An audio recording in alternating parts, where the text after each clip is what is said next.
Saudara Ketua Sementara KPK Nawawi Pomolango menyebut kondisi KPK sedang tidak baik-baik saja. Nawawi sadar bahwa saat ini kinerja lembaga anti rasuah tengah jadi sorotan.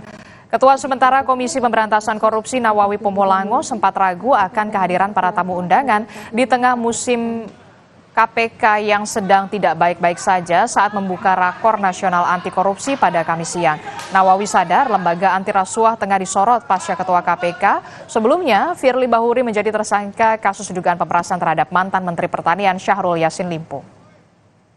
Baik-baik aja di lembaga itu tidak akan berefek pada acara pada hari ini. Dan hari ini beliau bisa buktikan kepada saya gitu bahwa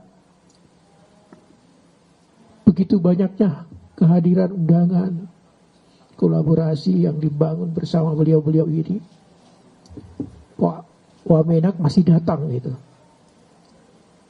Pak Irjen Kemendagri masih meluangkan waktu untuk datang untuk giat yang seperti ini. Ada rasa bangga diri bahwa insya Allah giat-giat KPK di tengah musim yang lagi tak baik-baik ini masih tumbuh